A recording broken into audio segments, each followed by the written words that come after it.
നമസ്കാരം.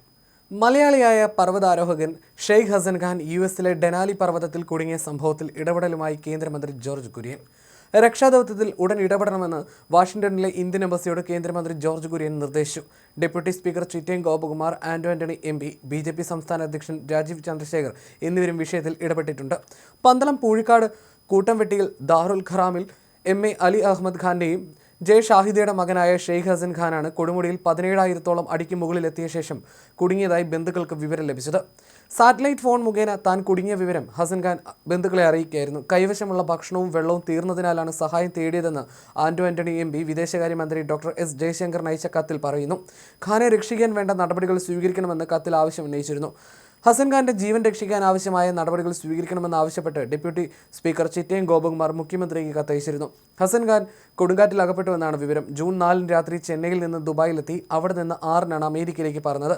10 മൗണ്ട് ഡെനാലിയിൽ കയറുന്നതിന് മുമ്പ് വീഡിയോ കോളിൽ മാതാപിതാക്കളുമായി ഷെയ്ഖ് ഹസൻ ഖാൻ സംസാരിച്ചിരുന്നു. പിന്നീട് ഇതുവരെയും ബന്ധപ്പെട്ടിരുന്നില്ല. തമിഴ്നാട്ടിലുള്ള ഒരു സുഹൃത്തും ഒപ്പമുണ്ട്. ഇന്ത്യക്കാരായ ഇരുവരും അമേരിക്കയിലെ ചിലരും അടങ്ങുന്ന സംഘമാണ് മൗണ്ട് ഡെനാലിയിൽ കൊടുമുടിയിൽ കയറുന്നതിനായി പുറപ്പെട്ടത്. ഓപ്പറേഷൻ സിന്ദൂറിൽ ഇന്ത്യ നേടിയ വിജയത്തിന് ഐക്യദാർഢ്യം പ്രകടിപ്പിച്ച് മൗണ്ട് ഡെലാനിയിൽ ദേശീയ പതാക ഉയർത്തുക എന്ന ലക്ഷ്യത്തോടെയാണ് ഖാൻ പുറപ്പെട്ടത്. പർവ്വതത്തിന് മുകളിലെത്തിയ ഇദ്ദേഹം ഇന്ത്യൻ പതാക ഉയർത്തിയെന്നും അതിനുശേഷം അപ്രതീക്ഷിതമായി ഉണ്ടായ കൊടുങ്കാറ്റിനെ തുടർന്ന് കുടുങ്ങിയെന്നും നാട്ടിലുള്ള കുടുംബത്തിന് വിവരം ലഭിച്ചു. കഴിഞ്ഞ 3 ദിവസമായി ഭക്ഷണമില്ലാതെയാണ് കഴിയുന്നതെന്ന് ഷെയ്ഖിന്റെ സുഹൃത്തുക്കൾ വഴി അറിഞ്ഞതായി മാതാപിതാക്കൾ പറയുന്നു. ഡെനാലിയിലേക്കുള്ള ഹസന്റെ 2ാമത്തെ യാത്രയാണിത്. ഈ മാസം 4 വീട്ടിൽ നിന്ന് യാത്ര പുറപ്പെട്ടത്.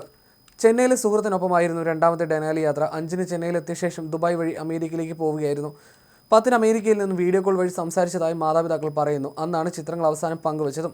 പർവ്വതാരോഹണം തുടങ്ങിയാണെന്ന് അന്ന് അറിയിച്ചിരുന്നു. 7 ഭൂഖണ്ഡങ്ങളിലെ ഏറ്റവും ഉയർന്ന പർവ്വതങ്ങൾ കീഴടക്കിയ മലയാളി എന്ന നേട്ടത്തിനുടമ കൂടിയാണ് ഷെയ്ഖ് ഹസൻ ഖാൻ.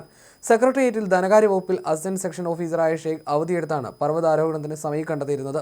സാധാരണ മുൻപുള്ള യാത്രകളിൽ ഇടവേളകളിൽ സാറ്റലൈറ്റ് കോൾ വഴി കുടുംബാംഗങ്ങളെ ബന്ധപ്പെടുന്നതായിരുന്നു രീതി. ഇത്തവണ അമേരിക്കയിൽ നിന്ന് വിളിച്ച ശേഷം പിന്നീട് ബന്ധപ്പെട്ടിട്ടില്ലെന്നാണ് മാതാവ് വ്യക്തമാക്കിയത്.